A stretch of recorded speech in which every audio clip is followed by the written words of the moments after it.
Shalom, selamat pagi anak-anak. Apa kabar semuanya? Puji Tuhan, semuanya baik ya. Kita patut bersyukur dan berterima kasih kepada Tuhan yang telah memelihara kehidupan kita hari lepas hari. Sebelum kita memulai pembelajaran kita, Bapak minta untuk salah satu kalian untuk memimpin kita di dalam doa.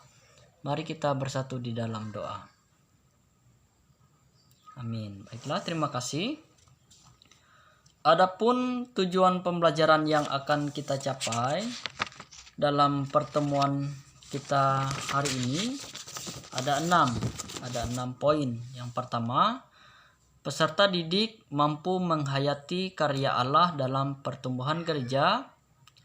Kemudian yang kedua, peserta didik mampu menunjukkan sikap peduli dan perilaku santun, menghargai karya Allah dalam pertumbuhan gereja. Kemudian yang ketiga, peserta didik mampu membedakan gereja yang hanyalah gedung dan gereja yang merupakan orang. Kemudian yang keempat, peserta didik mampu menjelaskan mengapa gereja memiliki ciri-ciri yang khas sebagai kritik terhadap umat Yahudi pada zaman Tuhan Yesus. Kemudian yang kelima, peserta didik mampu menjelaskan beberapa aspek pergumulan gereja di masa lampau dan pergumulan gereja pada masa kini. Dan yang terakhir, yang keenam, peserta didik diharapkan mampu menuliskan beberapa contoh kegagalan gereja untuk hidup sesuai dengan kehendak Tuhan, serta menyusun rencana tentang bagaimana sebuah kegagalan tersebut dan mengubah kegagalan tersebut bila hal itu mereka temui di gereja mereka. Itulah tujuan pembelajaran yang akan kita capai pada pertemuan ini. Di sini siapa yang pernah mengetahui apa itu gereja? Ada yang tahu? Ada? Bapak perlihatkan contoh ya, contoh gambar sebuah bangunan gereja. Bisa anak-anak lihat.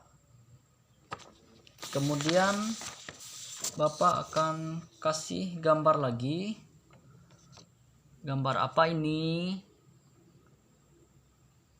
Perkumpulan atau persekutuan. Nah, seperti ini. Atau komunitas, bisa. Semuanya benar ya. Ada yang tahu gereja apa? Apa itu gereja?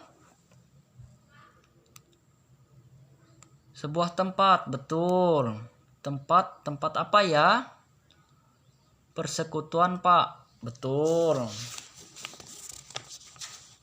Nah, jadi anak-anak bisa lihat tadi Bapak sudah sharekan juga untuk materi pembelajaran tadi sudah Bapak sharekan di grup. Silahkan baca dan pahami ya.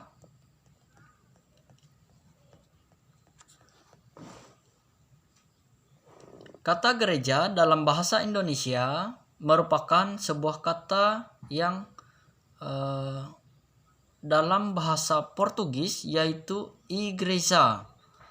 Kata igreja dalam bahasa Portugis ini dekat sekali dengan kata iglesia dalam bahasa Spanyol yang mempunyai arti sama yaitu gereja. Kata iglesia ini dapat ditelusuri lagi ke kata aslinya dalam bahasa Yunani yaitu eklesia. Eklesia berasal dari dua kata, yaitu ek dan klesia. Kata ek berarti keluar. Kemudian sedangkan yang kata klesia atau kata kerja kleo yang berarti memanggil. Dengan demikian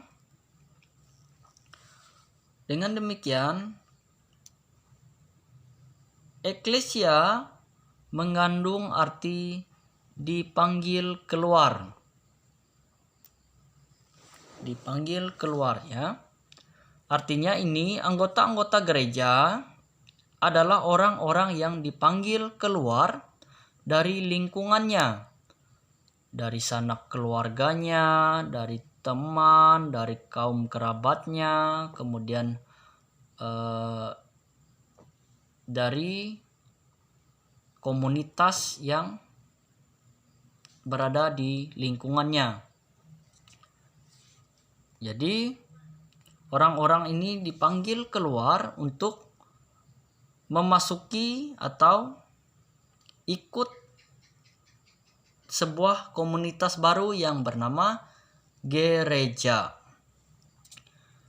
Orang-orang ini termasuk kita semua dipanggil keluar untuk menjalankan misi atau tugas kita, yaitu untuk memberitakan Injil atau kasih Allah yang dinyatakan melalui Tuhan Yesus Kristus. Jadi kasih itu harus disampaikan dengan perbuatan dan perkataan kita dalam kehidupan sehari-hari. Kemudian umat Allah yang baru.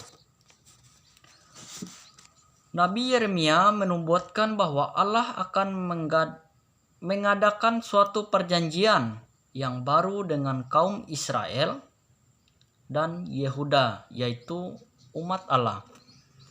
Perjanjian ini tidak dibuat dalam bentuk loh batu seperti dalam perjanjian lama, melainkan akan ditulis di hati mereka. Artinya perjanjian Allah yang lama ini akan diperbaharui dengan sebuah perjanjian baru. Allah ingin mengadakan perjanjian yang baru dengan umatnya. Pada masa perjanjian lama banyak sekali ditemukan pelanggaran oleh umat Israel. Nabi Yeremia mengatakan bahwa ia akan menaruhkan Tauratnya di batin mereka dan menuliskan hukum-hukumnya di hati mereka. Dengan demikian, umat Allah akan selalu mengingat-ingat hukumnya dengan menaruhkan hukum Taurat di dalam hati.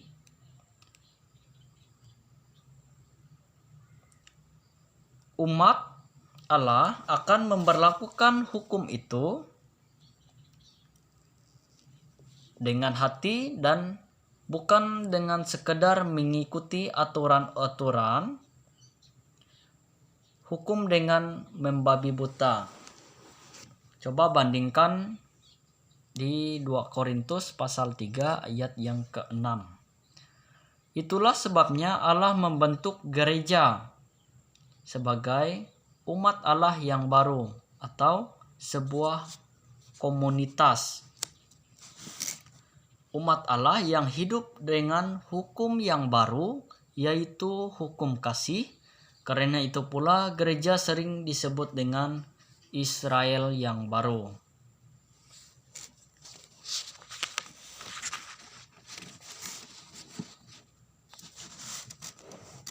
Sampai di sini ada yang mau bertanya, ada pertanyaan, silahkan Bapak akan tunggu.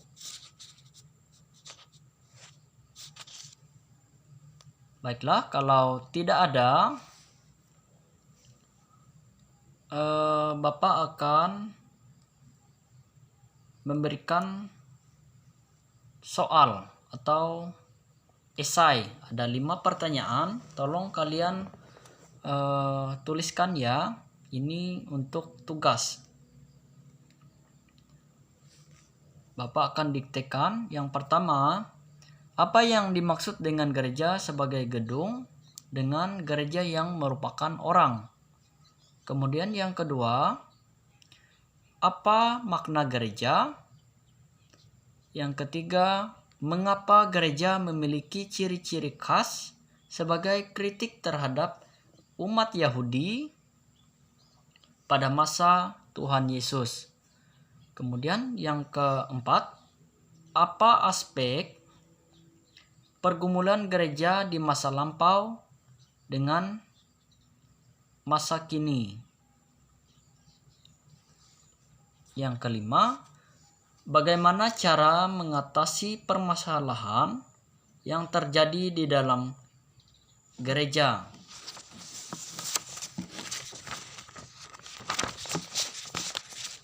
Itu cukup ya, ada 5 pertanyaan.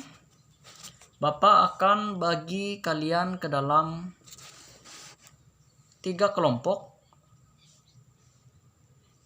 3 kelompok. Satu kelompok terdiri atas 3 atau 4 orang untuk membahas pertanyaan tadi. Nanti pertanyaan ini minggu depan kalian akan kumpulkan. Kalian akan mendiskusikan pada hari ini. Bapak akan kasih kesempatan untuk kalian mendiskusikan tugas yang sudah Bapak kasih tadi bersama kelompoknya ya.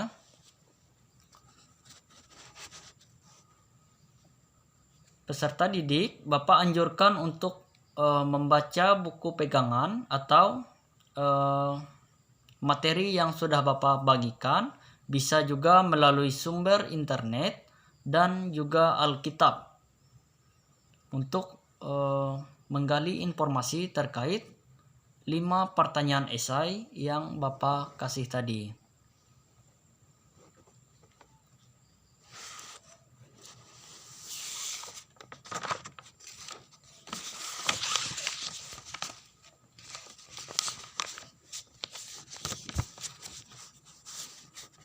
Baiklah, kalau sudah, silakan bagi kelompok yang sudah dapat mengumpulkan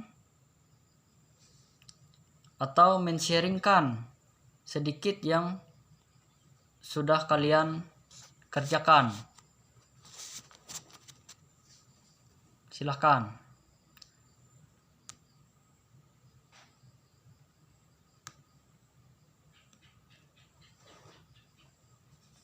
Baiklah, cukup. Pertemuan kita pada hari ini sudah selesai ya. Tepuk tangan untuk kita semua.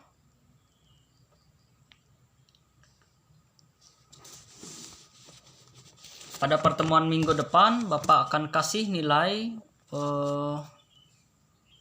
terkait tugas kalian yang sudah kalian sampaikan ya. Jadi, kesimpulannya, gereja merupakan sebuah komunitas atau perkumpulan orang-orang yang menjalankan atau hidup dalam kasih Allah dengan menerapkan perjanjian baru, yaitu hidup dengan atau dalam kasih. Dalam tugasnya sebagai umat Allah, kita memberitakan Injil kepada seluruh makhluk hidup melalui perbuatan dan perkataan kita. Itulah kesimpulan materi kita pada hari ini. Silahkan dia pimpin kita di dalam doa. Kita akan mengakhiri pembelajaran kita bersatu di dalam doa. Mari berdoa. Amin. Terima kasih dia. Tuhan Yesus memberkati.